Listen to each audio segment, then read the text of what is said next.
I'm live. Check. Can anybody hear me? Can you hear me?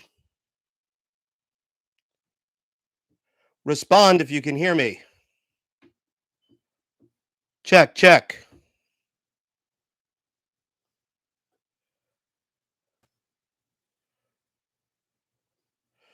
Let me see here. Two are on. Can you hear me?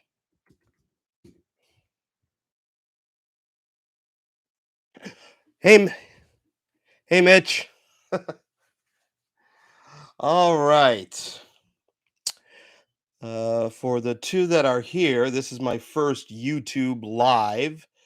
I've never done this, and um, you guys could ask me questions. I know I'm going to bring Mitch Stewart on, and if Jeff Mills is there, I'll bring Jeff Mills. I've never done this. How do I bring somebody on? Um, I this is the first, so I don't know how to bring somebody on. Uh, Let me see here. Um, okay, forgive me.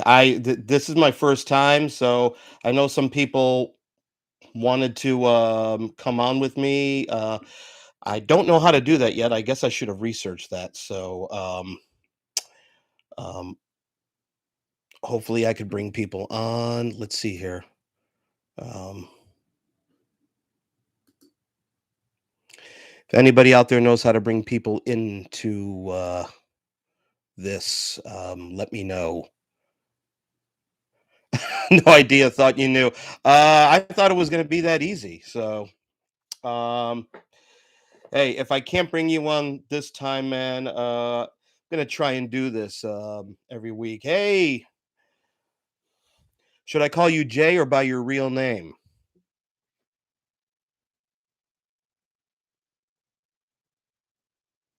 It feels kind of quiet in here. I got my older son in the other room, and um, I don't know. You know what? If I can't figure out how to bring people on here, I will do it. Definitely do it the next time. So, like I said, this is the first time I've done this. So, what is that? It doesn't. I don't have access to that feature, but okay. I'll figure it out at some point. All right, so this is my first YouTube live, and basically, this is done as I'm doing this as an experiment. I've never done this before, so there's six people. So I have an audience of six, which seven now. It makes me nervous. So I figured that I would talk about things that I love. You know about my channel. I love the Beatles, music, movies, physical media, all that stuff. And I figure ask me some questions, ask me whatever you want, and I will try and answer and give some of my useless knowledge in here. I figured I'd do it for a half hour, 40 minutes. So have at it. Um, we're on slow mode here. So can I adjust this? No, I'll be watching anyways. We'll figure it out. Thanks, Mitch. Um, all right. Well, first off, I just want to say a couple things on the movie front. If you, like me, bought the Criterion edition of A Hard Day's Night on 4K UHD disc, Criterion is doing a replacement program. That's right. I was one of the few people who noticed. If you guys are the Beatle nerds, you've seen A Hard Day's Night several times. You know, at the end of the film, when they're walking out of the theater, the Beatles manager goes to John. Now, there's one thing I need to say to you, John Lennon. And John goes, "What? You're a swine." And then it goes into the Hard Day's Night again, and they are running to the helicopter. Well, somebody, when they're supposed to be walking out of the theater, spliced in a shot of the television studio control booth of If I Fell. And I don't know why they did that or what happened there, but that is what happened. So couple people pointed out to Criterion. So Criterion is doing a replacement program. There's some instructions out there. I'll post it in community if you bought this. But other than that, I was a bit surprised. I think that if you don't have a 4K UHD player and you own the previous Criterion Blu-ray of this, you're perfectly fine.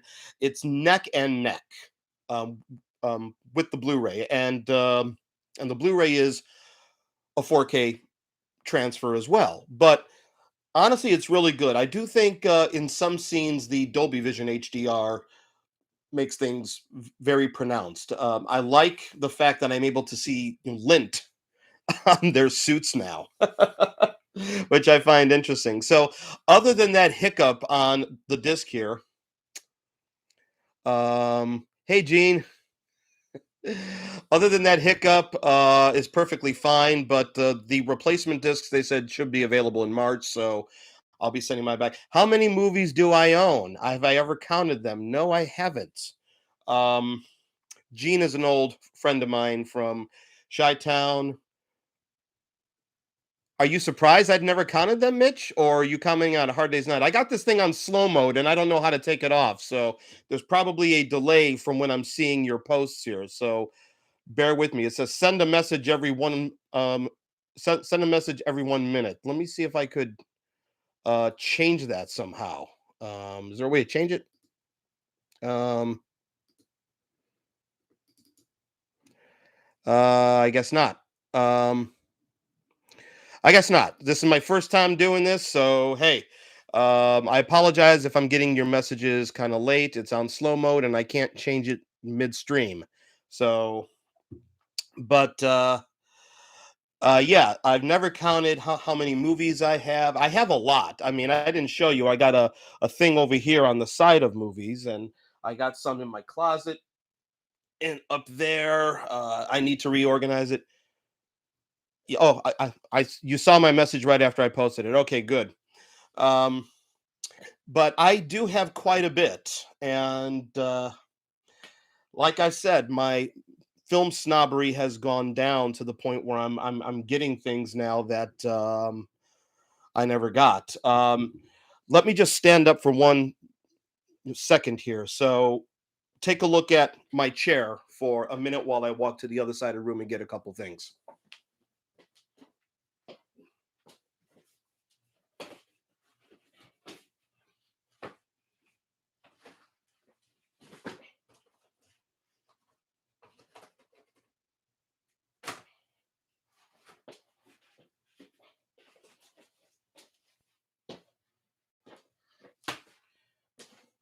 Okay, I'm back. All right. So other than that hiccup from on a hard day's night, everything else is good. I'm gonna get a sip of coffee here. And in fact, I would have to add, as far as Criterion goes, finally dipping their foot. What is a movie you want to own but don't have yet? Very good question. Film snobs don't like Total Recall. You're right, and I love Total Recall. That's a damn good movie. Um, like I said, my snobbery has gone down. Um, I can't wait for Roland Emmerich's newest disaster film, Moonfall, coming out. What is a movie that I want to own but I don't own yet? There's a number of them. There's a number of films that have yet to have been issued on just Blu-ray. Um, the movie, it's finally coming out. Warner Archive is releasing it on Blu-ray this year. This is something I've always wanted to own. The Wonderful World of the Brothers Grimm was the first, Cinerama production, and then after that, How the West Was Won was another Cinerama, um, narrative production. I mean, Cinerama did a lot of travelogues and stuff like that. Cinerama, don't have time to go into all of the technical details of Cinerama, but go ahead and look it up. Google's your friend. Go to Widescreen Museum. Go to in70mm.com. But the first two narrative and only two narrative features that were done in the old Cinerama, the three camera curved screen process was The Wonderful World of Brothers Grimm and How the West Was Won. Brothers Grimm was in very bad shape, and they thought it was the original Cinerama, the three negative. Hey, nowhere boy. Um, they thought that that was beyond repair, but they have restored it, and it is coming out on disc sometime this year.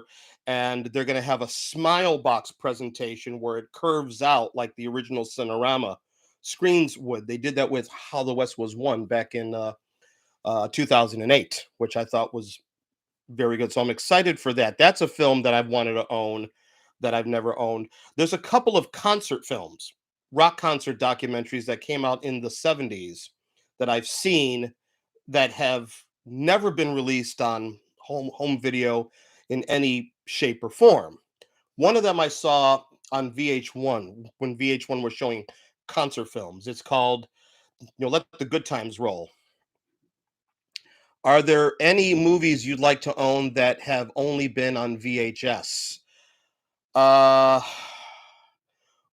most are coming out now or on Blu-ray. I'm trying to think some of the films that if oh, I'm getting a lot of questions here. All right, let me answer some of these. But to finish Gene's question, there's two multi-screen rock concert films that haven't come out yet on any home video, and it's Let the Good Times Roll came out in '73, done by the same team that did Elvis on Tour.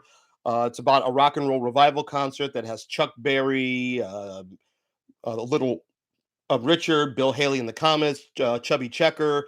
Great film, and one that Scorsese was involved with called The Medicine Ball Caravan.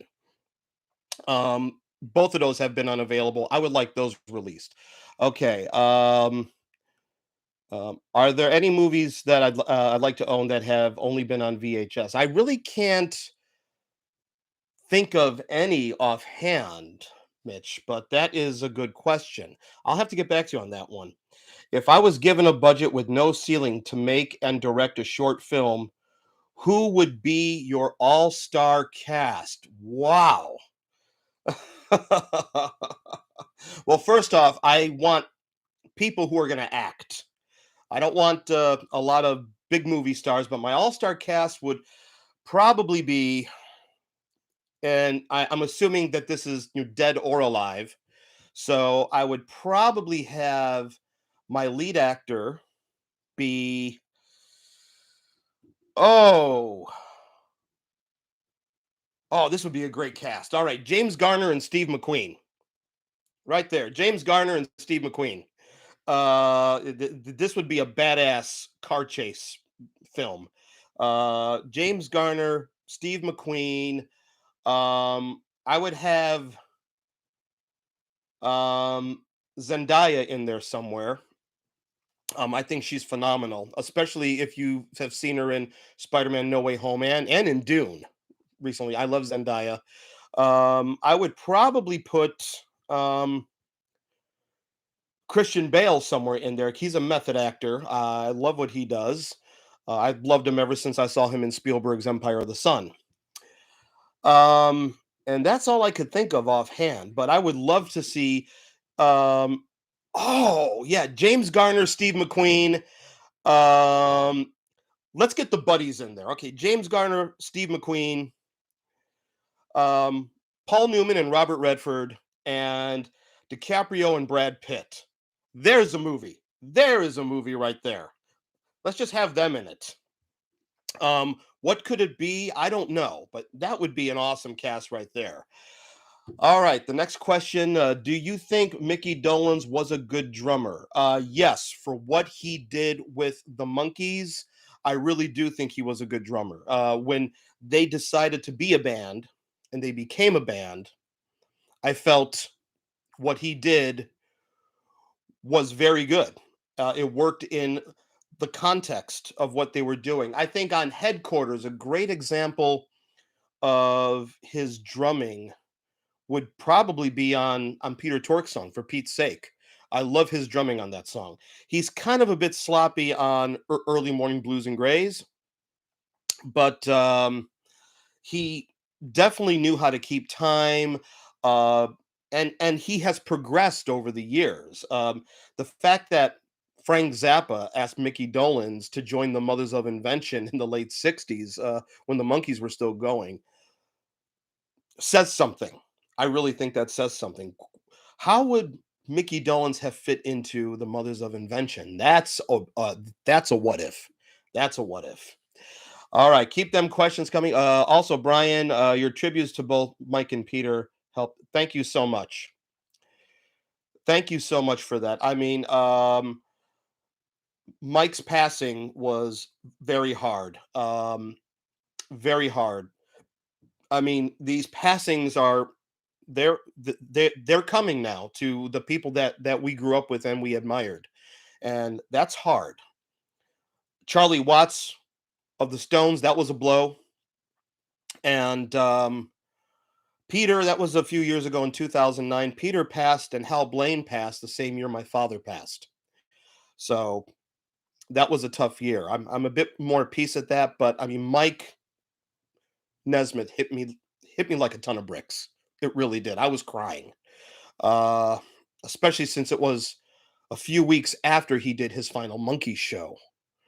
Oh god. So Mickey's the only one left. So we have to do what we can to protect him. Thank you so much for that, Nowhere Boy. Gene, when are you going to buy your own small theater and have your own film festivals? Right now, if you guys want to come over and hang out in my office on my 50-inch, go right ahead. I don't have fancy equipment.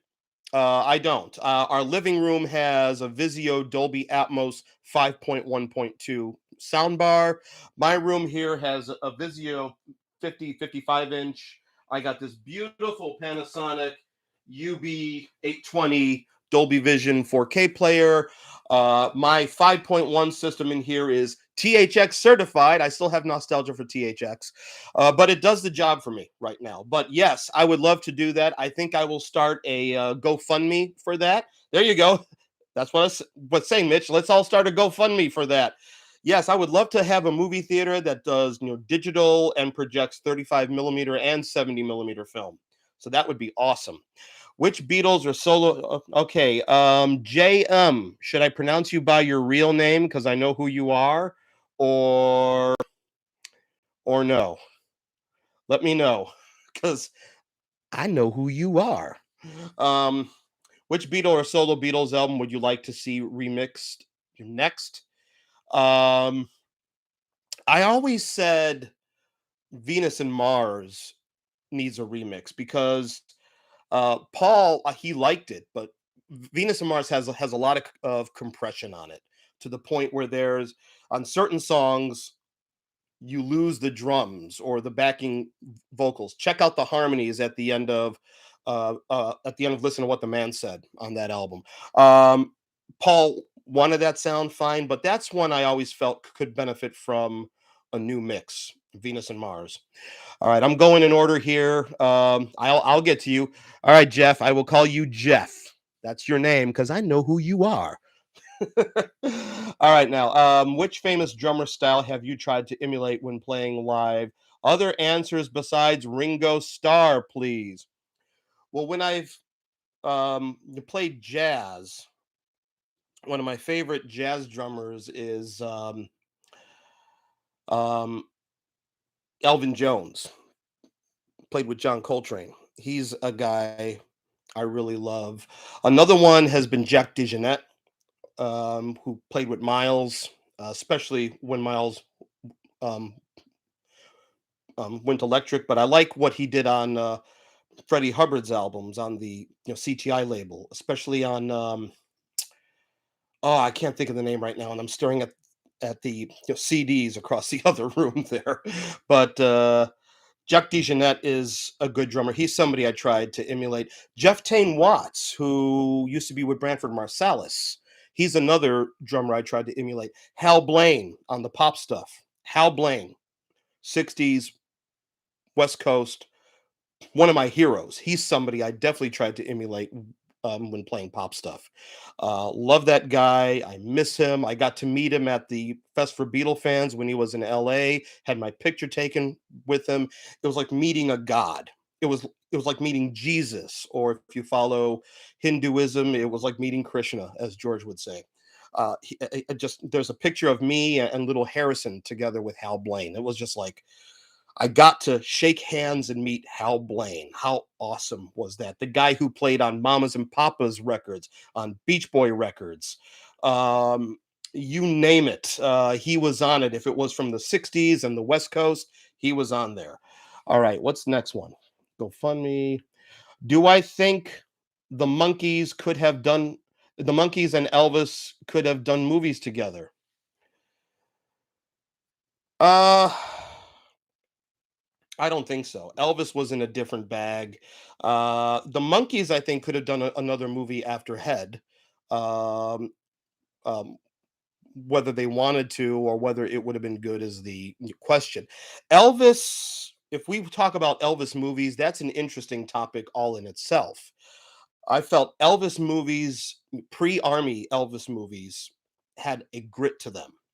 More specifically, Jailhouse Rock and what I think is his finest acting moment, King Creole. King Creole is a great film, a great director. The director of Casablanca, Michael Curtiz, directed King Creole. I tell anybody, if you think Elvis did shit films, go look at King Creole and get back to me. Elvis could have been a great actor. Great actor. He was Dennis Hopper was actually working with him at that time, and he was learning about the method style of acting. And I feel Elvis could have been a great actor if he would have been allowed to do it. Instead, we all know what Colonel Tom Parker did. And just, I mean, the story goes, Elvis. There's a great documentary that's on HBO Max about Elvis. Oh, I can't wait to get to that comic. A real. I'm thinking that's my brother Anthony. Uh, I can't wait to answer that question. Oh my god. But I mean, Fun in Acapulco. He had Blue Hawaii. They're a good novelty. Viva Las Vegas was directed by an MGM pro with George Sidney, the guy who directed Easter Parade and the Harvey Girls. But you know, that's they're the same plot. They're the same plot, and Elvis knew that, and he really wanted to get out of it. He was forced to do songs that he didn't really want to record. There's the famous story that when he would have to record, like, um, "Too Close to Rumba" in a sports car, whatever that song is on Fun in Acapulco, he would tell Colonel Tom Parker, "I'm sick today. I can't go to the recording studio." But eventually, he would have to. Um, but I tell people, King Creole and Jailhouse Rock to me are the Elvis films. Whether the Elvis and the Monkees could have done a film together, I don't know. And I would want to see the Monkees in their own thing and Elvis do his own thing as far as the movie goes. All right, next one. Gene, yes, will you sing Paradise by the Dashboard Light with me? That's back when we were doing karaoke together back in those days. Yeah, and I'll sing it again. Um, Poor Meatloaf. Um, God rest his soul. Um, I wish him the best. Nobody talks about his musical theater background in these obituaries that they're talking about. He really was. He and Jim Steinman were actually really trying to elevate theatrical rock. Um, okay, Music Geek. What is an album that is critically acclaimed that you are not a fan of? Never mind the bollocks by the Sex Pistols. There.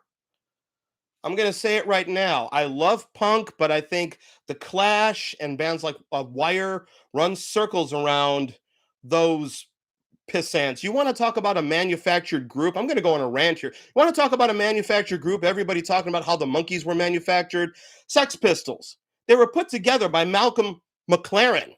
He liked the way these guys looked.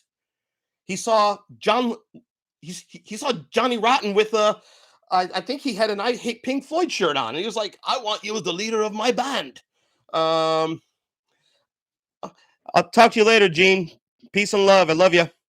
Yeah, I mean, and everybody loves that fucking record. Every critic, I'm sorry, excuse my language. If you guys don't mind me swearing and talking the way I normally talk, I'm gonna do it, okay? So, um, kind of bleep these words if you want. I mean, every critic almost has a hard on for Never Mind the Bollocks, and I'm sick of it.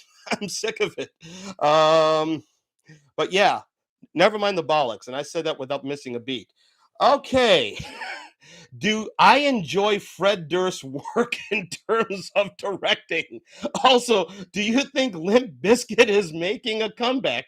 If so, are you buying into it now as opposed to your feelings of the band in the late 90s?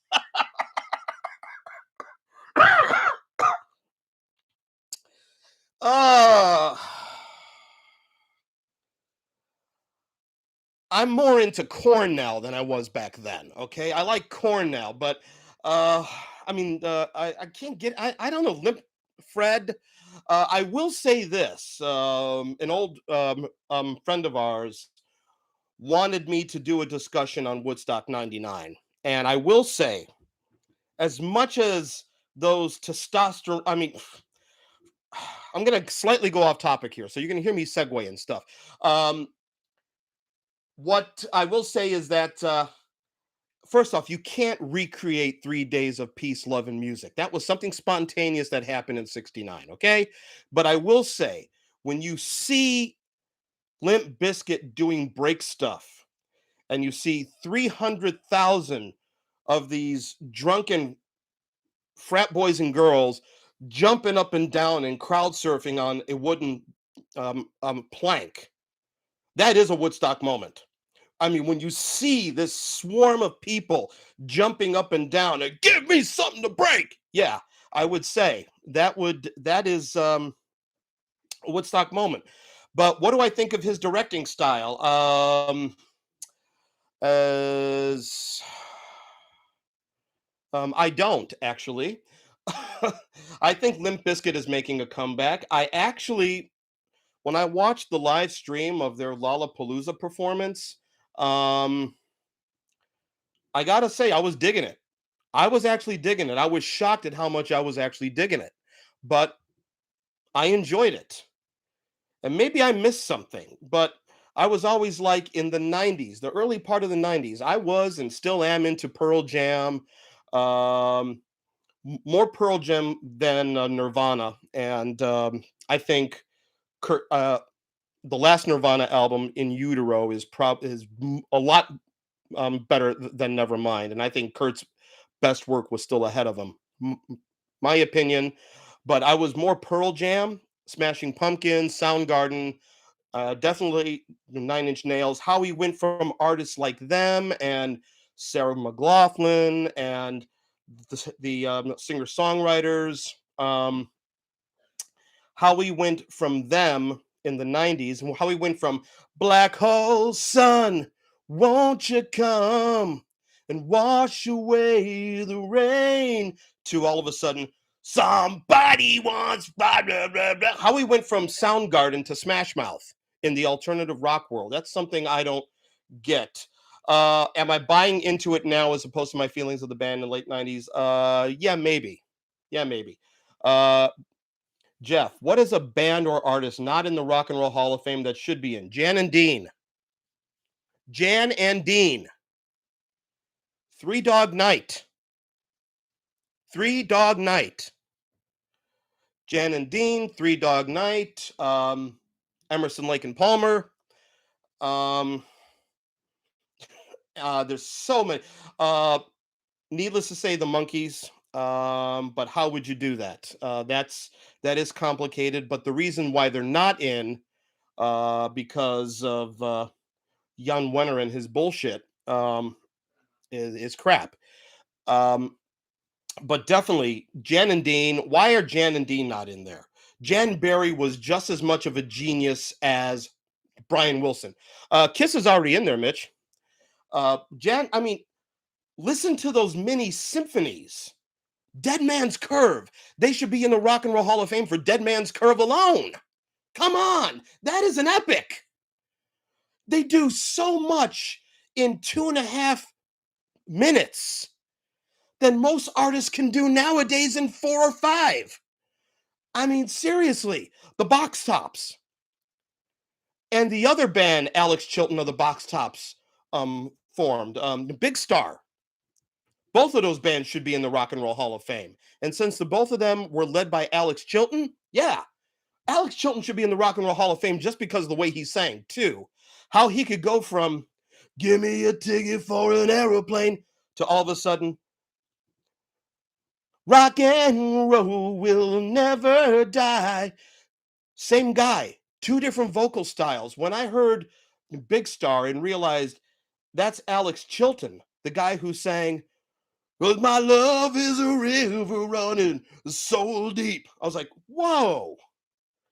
So Alex Chilton should be in the Rock and Roll Hall of Fame just by himself, I think. Um, so many great people, but those are the ones I could think of off the bat. I mean, Three Dog Night, all seven. They were a seven-piece band. Let's not just focus on Chuck, Danny, and Corey. Let's focus on Floyd Sned. He's another drummer that I would love to emulate what Floyd Sned did.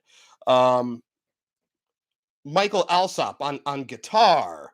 That whole band, man. You have a seven-piece band with three kick-ass frontmen with a different style of their own.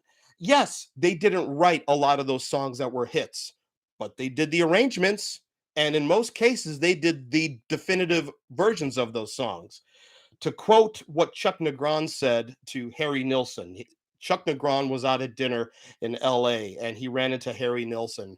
Harry Nilsson came up to him and said, I like my version of one better than yours. And Chuck went to him, but my version made you a lot of money. So true. So true. So true. Okay, just moving on here. Have you ever listened to the band Moby Grape? If so, what are your thoughts on them?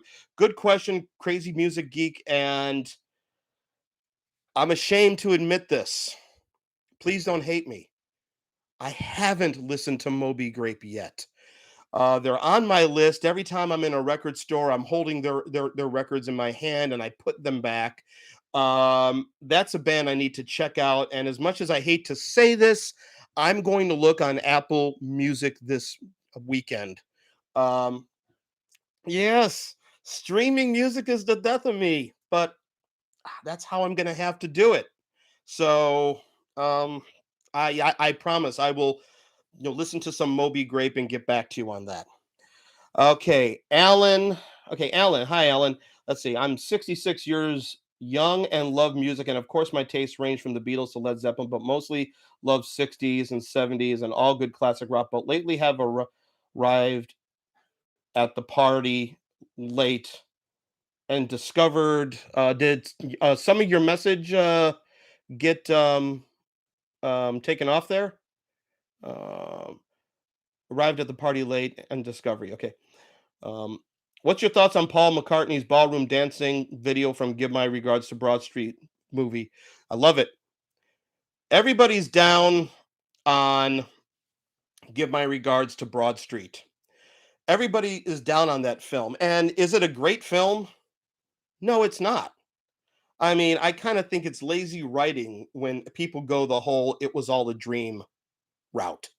I really do think it's kind of lazy writing when people do that, and that's how it was. But the story was an excuse to hang these wonderful musical sequences on. And yeah, I think the ballroom dancing scene is totally fun. Same thing with silly love songs. That's a nice sequence there. Of course, I never knew anybody to film a video in one take with only one camera setup, like they show in the film. They're done performing the song and they walk off the soundstage. But there's some wonderful moments in the film. I mean, um, is it? I mean, the other big film at the time that a rock musician did was Purple Rain. So is it Purple Rain? No, it's not. But it's a fun film. It's definitely better than Michael Lindsay Hogg's "Let It Be." There you go. I said it there. All right, let me finish this. Discovering Wasp, Montrose, some Black Sabbath because of Dio, Heaven and Hell, and Mob Rules to mention a few. So better late than never. You're absolutely right. It's always good to discover something new, and I am not so down on new music the way people are. Um, there's some good hip hop out there. There's some good rap. There's some good. I mean, one of my favorite albums of last year. Um, was Billie Eilish's new album. Um, I like Billie Eilish. I think she's great. Halsey, her album was very good. I mean, like with everything, you have to go through a lot of crap to find the good stuff. But there's a lot of good stuff out there today. I would say I like Beyonce's last album, Lemonade. I still think that's a great album. I won't buy the vinyl because the vinyl is so damn expensive and it's 41 minutes long, the record. But I think her last album, Lemonade, was a fantastic album that came out in 2016. So there's a lot of good stuff out there. And back in the 60s, I'm discovering a lot of prog bands because I love progressive rock.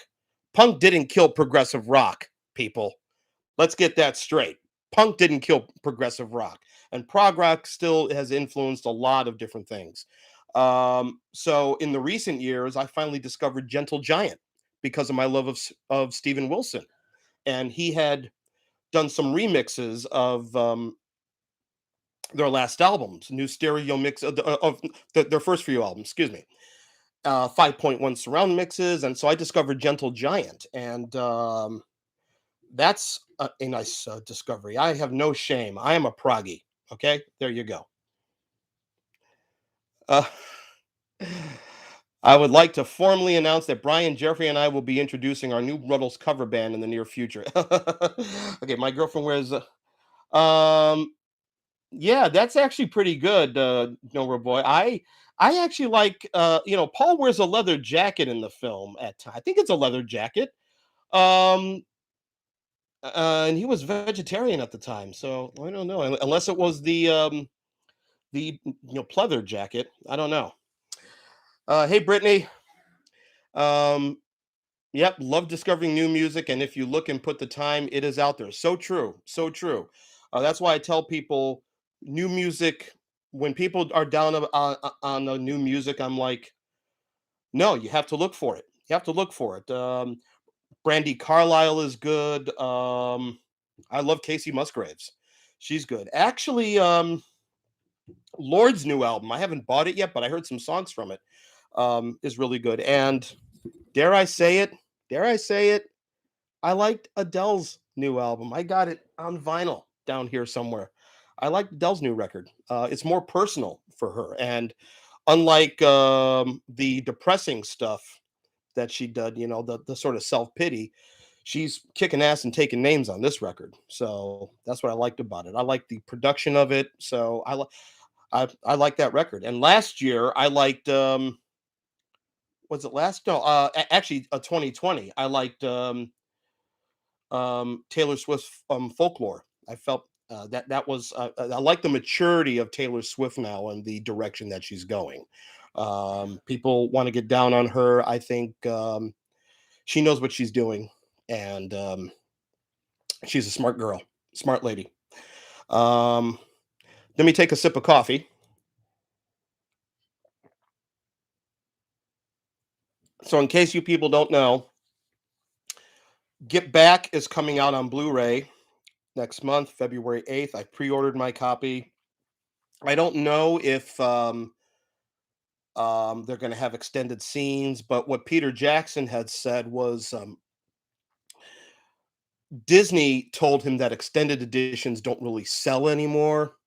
Somebody needs to tell that to Ridley Scott because he still does them.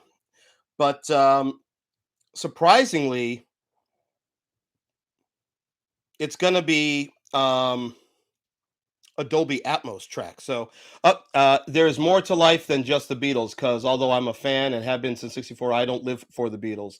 I know I do. Honestly, they are an obsession, just like Martin Scorsese is for me in movies. Although, excuse me, I disagree with Martin Scorsese and his idea of the Marvel Cinematic Universe movies. I agree with that statement, but I agree in the bigger picture of things. But you're right, and I don't just live for the Beatles. I have a lot of musical obsessions that I could sit and have a discussion on. Um, Pink Floyd is an obsession. Um, the Beach Boys, in particular, Brian Wilson is an obsession. I mean, Miles Davis is an obsession to me.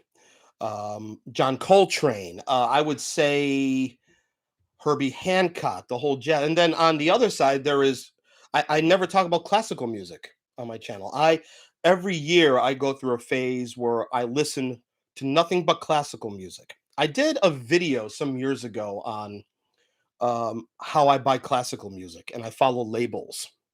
If it's operas, I go with anything from Decca, the London label. Their vinyl pressings are really good if you could find them. So, but yeah, there's so many things I live for, and it's not just the Beatles. Okay, Brittany, what do you make of Julian's comment that Get Back made him love his father more? Um, I think you're right on that on that quote. I cried when I heard that quote. Julian is finally understanding and making peace with everything. I mean, John, all four Beatles are flawed human beings.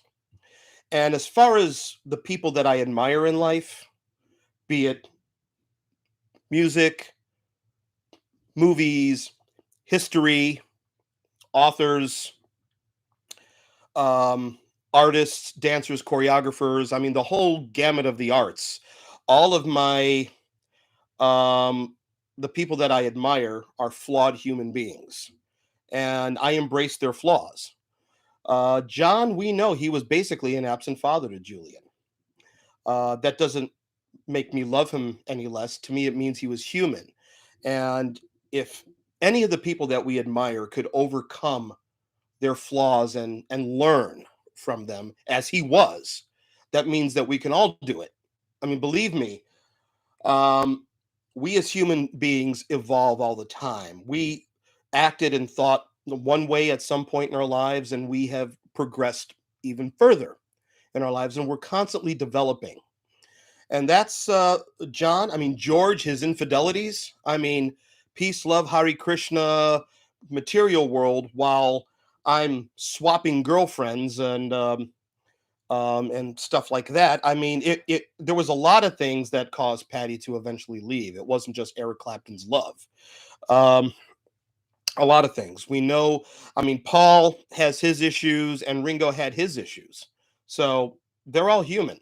And hearing Julian say that just um it warmed my heart. It truly did. It warmed my heart. And he's making peace with that. And I really like that. Yes, no extras. So disappointed. Would love 5 or 6 more hours. The last day didn't get any coverage except the end credits. I'd love to see alternate takes from that day too, but I would say that um Peter Jackson was trying to make a different film. And honestly, if you did the last day after the rooftop concert and focused on that, it might have been anticlimactic. So it has to end with the rooftop. But and I'll address this with Mitch here. Yeah, Let It Be is not going to be in that set, but I mean, Let It Be is still set to come out at some point this year. They said it's coming out. They all said it's coming out, and I believe them. So at some point this year, we will be getting an announcement, hopefully, about Let It Be. Um, I I have so many issues with that film, just from a film perspective. And I could talk about that all day if we want to, but just from a movie perspective, the editing, everything about it is just haphazard. So so disappointed, but not totally disappointed. The fact that it's going to be coming out on Disney Home Video with an Atmos track, a Dolby Atmos track, I'm applauding that because Disney never puts Atmos tracks on the Blu-rays. They only put them on the 4K UHD discs. And there's not, from what I see, there's not going to be a 4K UHD for Get Back. Maybe I'm disappointed in that, but no, but on Blu-ray with an Atmos track, that should be fine. Um, all right, how do I feel about the Grateful Dead? I love them. I wouldn't call myself a deadhead by any means, but I love the Dead. Um, I own a lot of their albums. I own a lot of their live recordings. I have the Grateful Dead movie when it came out on Shout Factory. Love watching that thing. I love how they treated their fans. So I would say that I'm a fan. I'm not a Deadhead, but I'm a fan. My favorite Dead song, the one Dead song that I really love hearing them jam on. Uh, I'm getting goosebumps when I hear the chord changes on the verse. Eyes of the World. Eyes of the World. And my favorite period is after Brett passed. Rest in peace. And they got Bruce Hornsby in temporarily. But I felt Bruce Hornsby, as much as I mean, Brett was a great keyboard player and great on harmonies, but that period when they got Bruce Hornsby on the piano in the band, I felt that they were just when you watch them jam on YouTube on any of the YouTube concerts, it's he added something to that lineup. He added something to their lineup. So yeah, I love the Dead. I love the Dead. My favorite Dead album, Anthem of the Sun. Anthem of the Sun. Just put some headphones on and hear what they did. And no chemical enhancement is needed on that record. So John came across as such a nice guy in Get Back, which is what Jackson said Paul always described John as. Jackson said he never understood that until he saw the full film. You're absolutely right. I think John was totally in to the project. Um, he was going through his heroin phase at the time. Thank God he and Yoko got out of that. I don't know what possessed them to get in that phase, but Paul had a cocaine phase. George had a cocaine phase in the 70s, which explains a lot of the things happening around Dark Horse. But John, you could see why George decided to walk out that day because he seemed like such a loner. John and Paul started to really jam together, and you saw John and Paul start becoming John and Paul again, and George just seemed like that odd man out. Nobody was paying attention to him. His ideas were being shot down. You can kind of see that. And that's a shame. But I'm glad. I mean, I'm glad they patched it up in the end. John is really enthusiastic, and he's the one trying to tell Paul, "We got 7 songs ready to go and do live. Let's do 7." I mean, he's not the whole like we always thought, and the way John said, uh, I was just going along like a job. No, he seemed very enthusiastic, especially when they got to the Apple Studios. John did seem like a nice guy, and we only know John from those interviews in the 70s, and I think that if more stuff comes out, we might see a different side of him. That's why I said originally with Get Back, I wanted a 360 view of that period because when you read the transcripts of the Nagra recordings, and if you heard the Nagra recordings, there was something else there. It wasn't all this doom and gloom. And when you put video picture to the recordings, it tells a different story there. It it definitely does. Ah, all right. It's 11:54 my time. Should we go a bit longer? What do you say? Should we keep the party going? Somebody respond. I know this is on slow mode, so I will um, see this on a delay. But should we keep the party going? What about 15 more minutes? And then believe me, I'll figure out how to bring people on the next time so we can do face to face. In fact, when I'm done with this, I will research it. I promise. Yes, let's keep going. All right. Woo! Um, let me tell you some of the um, um, let, let me just talk about the movie Frontier. The movie Frontier. put that together. That sounds kind of the movie front here. Let's for 4K UHD. This was one of my favorite releases of last year. I got to tell you, when they got the first four Star Trek movies on 4K UHD, looking better than ever, especially in Search for Spock. The Search for Spock. I loved it. And here's how much. Now, these three as well are some of my favorite releases of last year.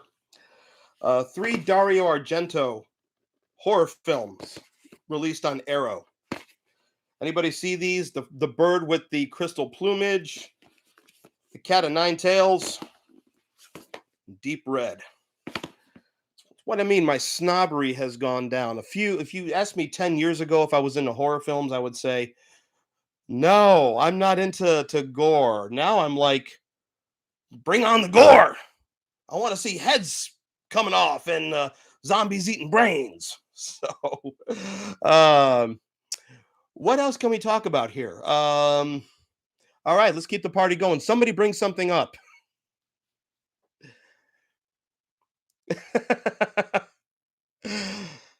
Are you laughing at the heads coming off and blood spurting out? I mean, if you asked me 10 years ago if I would have bought on Amazon Prime Day the Fast and Furious collection on 4K UHD disc, I would have said no. Hell no. And I watched Fast 9, and it is so ridiculously stupid and funny. It is ridiculously stupidly enjoyable, if that makes any sense. Did I see the trailer for the rooftop concert in IMAX? Yes. Unfortunately, Apple, for some reason, never gets this stuff out into the valley. They never get this stuff out into Phoenix. I have no idea why. Pisses me off. When they had the presentation of Sergeant Pepper in Dolby Atmos, again, Phoenix, Arizona, and the Phoenix area um, was not getting that stuff. I mean, okay. I mean, now if I still lived in my hometown of Chicago, I'd be able to see it. I guess I can get over to LA, but like you're saying, LA with COVID is getting pretty bad now. So, but yeah, I would love to see that in IMAX. Thoughts on the Misfits and Danzig? I need to get into Danzig. I like the Misfits. Didn't get too fully into the Misfits, but I like them. Danzig, uh, crazy music geek. You're gonna hate me again, like Moby Gray. Please don't hate me. I have to get into Danzig. I have to listen to some Danzig, and I promise I will. There's so much stuff I still need to discover, and I'm still discovering them. Yeah, COVID is pretty bad here in LA. It's getting bad here in the Valley as well, but I'm vaxxed and waxed and all that other stuff. I had my bout of COVID in October. My whole family did. I decided not to advertise it anywhere because it was yes, I'll explain the Atmos thing. I'll try my best. Um, but yeah, we had COVID, and honestly, we had to cancel a trip to San Diego. We were set to go to San Diego, and that week we couldn't go on our family trip to San Diego. um, but because we got vaxxed, I got through it. It felt like a very bad head cold. I did have a low grade fever, and I did lose my taste and smell. And I have this extreme hot sauce. If anybody watches Hot Ones here on YouTube, I have the Last Dab hot sauce, over 1 million Scoville, or 2 million, however much it is. And I thought that that would boost my taste buds. Yeah, imagine having extreme hot sauce and you can't taste it, but you just feel the heat. Oh yeah, it didn't do anything. Um, Review Evil Dead and show Ash versus Evil Dead. Somebody else requested that, and I finally did see Evil Dead. I held off for as long as I could, and I finally saw Evil Dead, and I loved it. I loved how what Sam Raimi was able to do on a pretty low budget, and that final tracking shot. through the house. When I found out how they did it, he had the camera operator on a bicycle. I was just like, you could be creative and do so much on a low budget. So I finally saw Evil Dead, and I will watch Ash as well. I have to watch Evil Dead 2 and Army of Darkness, and I will get to those, I promise. Okay, Dolby Atmos. Let's see if I could explain this without sounding confusing. It's basically three-dimensional sound. They mix the sound for three-dimensional space. It first came out in the first movie done in Dolby Atmos was Pixar's Brave. If you go see a movie in um, the theater in Dolby Atmos, you have your typical center, um, left, well, based on my angle here, left, right, and front, and you have surrounds and overhead speakers going all the way back, and you're not confined to channels. So it's this immersive sound. So you can have a helicopter start from the center channel and travel overhead, things like that. For example, the Dolby Atmos mix of Abbey Road, Octopus's Garden, Ringo's double tracked vocals are in the what they call the height channels. So it's pretty cool. It could be gimmicky, but when they do it the right way, it's not gimmicky. So it's you're not if you watch how they mix in tutorials that they do on YouTube, they're not mixing by channel. They basically have these like dots that are objects, and you're thinking, and each dot represents a certain number of objects, and you're basically putting this object here, here. So it's a much more realistic um, um, soundscape. Hopefully, I'm not being too confusing with that. Spider-Man: No Way Home in the theaters by far was the best Dolby Atmos experience I've had. DTS, digital theater system, is what they're called. DTS has their own version of it called DTS-X. Unfortunately, Dolby knows how to, or fortunately, because I mean brand loyalty here. I love Dolby. Anything that says Dolby on it. Um, Dolby has knows how to market Atmos better than DTS-X. Least favorite audio video format.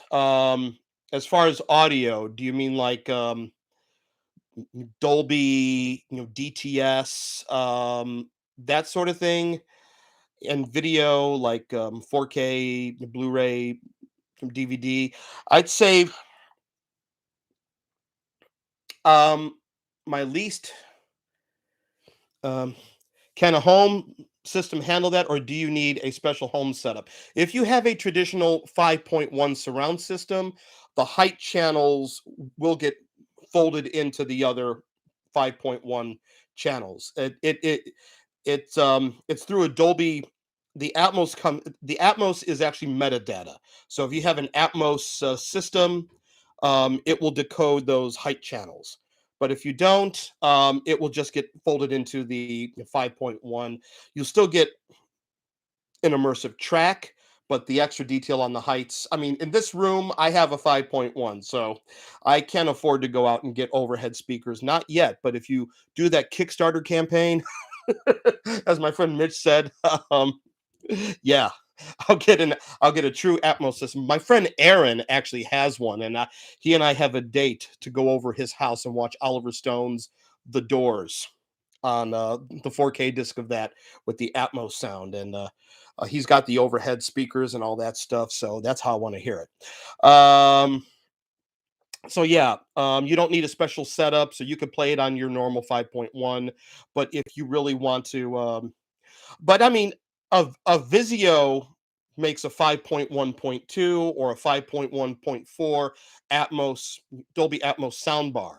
Now, a lot of Atmos purists will say, "Oh, you're not getting real Atmos with that," but the um, the bar in front has what you call the overhead speakers, facing upwards on the bar, so it bounces the sound off the ceilings. So if you have the speakers set up the right way, um, That works. If you win the lottery, you'll happily buy me a professional setup. Awesome. So, Crazy Music Geek, least favorite video format. I would say, if you mean like format, VHS, Laserdisc, DVD, Blu-ray, or 4K UHD, my least favorite video format would probably be VHS tape. But I had to deal with it. I couldn't afford a Laserdisc player back in the day. But I know a lot of people are expressing nostalgia for VHS. I can't go back to the pan and scan of my widescreen films. As soon as I got a DVD player, I felt like I was in the club, finally in the club. Then they decided to mass market DVD, and then they decided to mass market Blu-ray, and it was never designed as a mass market kind of thing. So when people keep talking about physical media for movies is on the decline, I'm like, it's always been designed as a niche market to begin with, even back in the VHS days. My least favorite audio format. I've never been big on DTS, which was in which because I never got it. I felt it was all hype. DTS stands for digital, theater systems, and they were always like chasing Dolby's tail when they came out. Um, I mean, just to make a long story short, Spielberg was one of the earliest investors, and Jurassic Park was the first film that came out in DTS sound. And what it was, it's a good idea. The soundtrack was not printed on the actual film. You're talking the 90s, still dealing with film, had a time code, and the time code had synced to a CD-ROM that had CD-ROM. Remember those kids? Um, the CD-ROM would be linked to the time code, and the time code was actually printed on the film. So I guess there was no degradation in the sound, and a lot of people had loved DTS and they praised it.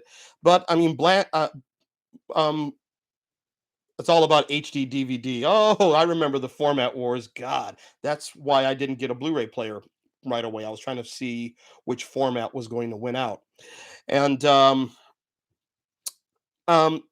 they always seem to be chasing Dolby's tail. Now on Blu-ray, that's where Dolby kind of failed. I'm a Dolby guy. I mean, like I said, I mean brand loyalty, but Dolby had Dolby True HD, and a lot of the earliest Blu-rays were coming out in Dolby True HD. DTS then came out with DTS HD Master Audio, and then eventually all of the Blu-rays came out with DTS Master Audio HD. It's pretty good. Hey, Dara. So I mean, it's pretty good, but I've always been a Dolby guy, and Dolby has always been at the forefront of sound innovation in movies and at home. So that's what I like. All right, do I still have any VHS tapes? Unfortunately, I don't. Yeah, I don't. Oh, you were talking about some things that I had on VHS that I didn't have on Blu-ray, because I don't think it's come out on Blu-ray. But Spike Lee directed two of the Pavarotti and Friends PBS specials, and because I like Spike Lee, he's one of my favorite filmmakers, and I have to own almost everything my favorite filmmakers have.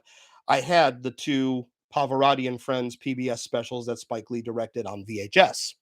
Have not seen those on Blu-ray. I wish they'd come out. Spike, get on that. Um, all right. So you think physical DVDs are on the way out like music CDs? I think the generation just wants to download. Yeah. Actually, I don't think physical DVDs or Blu-rays or 4K discs are on the way out. A couple things here about that, and Rolling Stone. Rob Sheffield in Rolling Stone just did an article about how the CD revival is starting. I never stopped buying CDs, and young kids. I can't believe I'm at the age where I'm saying young kids now. You know that young kids have discovered vinyl. Um, so in the article, he talked about how last year people started buying CDs again in droves because of Adele. Adele was, as they used to say, moving units with her new album. I'm not into BTS and all that stuff, but BTS was selling a lot of CDs. Taylor Swift was selling a lot of CDs. So, and he did this great article about the CD. I still have a lot of CDs. I still play CDs. I still buy CDs. Um, um, I still buy CDs.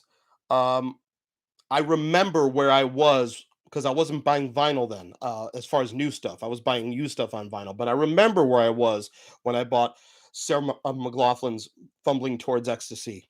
Still one of my favorite albums of the '90s. Still have that CD. I bought it in at a mall in Schaumburg, Illinois, called Woodfield Mall at a Sam Goody. So I could take that CD out, put it in, and remember exactly where I was at that time, just like people do with vinyl. And and I think people are discovering that. I mean, streaming is convenient. It is convenient. But I think streaming and physical media could coexist. As far as Blu-rays and 4K discs, um, when the lockdown happened in 2020, Bill Hunt of the digitalbits.com, he said that the lockdown and the pandemic gave physical media for movies a shot in the arm. And let's not forget the boutique companies here. The boutique companies like Arrow going into 4K discs, like I showed you with those Dario Argento films. Criterion now dipping their not dipping, they're going all in on 4K UHD. Some kinks along the way, but they're going all in. Shout Factory, all these great boutique companies are embracing 4K UHD, and a Universal and Paramount coming out with some great packages. Paramount on Blu-ray's got their Paramount Presents series, and doing a lot of great new 4K transfers of stuff that never was upgraded on Blu-ray or never came out on Blu-ray. Um, so my wife is calling me. Um, hey, sit tight, guys. I'll be back.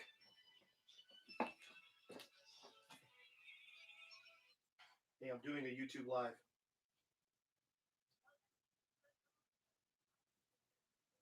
Awesome. Okay, I'll see you when you guys come back. They're going to the grocery store. All right. I love you guys. I'll see you when you get back. Bye. Life happens, people. Um, Thank you so much, Westfield. Yeah, I'll do some more of this. You know what? Yes, activate my super stickers or super chats. Can you leave me a message on how to do that? I'm such a novice at this YouTube live stuff. This is my first time doing it, but yeah, I'll definitely activate this if I learn how. So yeah, it's my first time doing it, but I really appreciate it. I'm going to try and do this because I'm having fun doing this. Um, More than going in and editing videos. So let me get to your comment, Dara. What did I think of the new West Side Story? I know you didn't like it. I know you didn't like it. I did. I did. But I understand the criticisms towards it. I really do. I like what Spielberg did. I really didn't consider it a remake so much more as a reimagining. The 1961 film is that film, and this film is not going to replace that. But I enjoyed it in its own right. I'll see you, Westfield. Yep, come back. Thank you so much. Thank you so much. Um, but I understand the criticisms. I mean, nobody asked for a new West Side Story, but I liked the direction he took some of the things. I really loved Rita Moreno, singing "Somewhere." She had me in tears. Um, Kind of thought the ending was a bit rushed. Um, I think he could have taken his time a bit with the climax and stretched it out a bit because it's a really dramatic moment.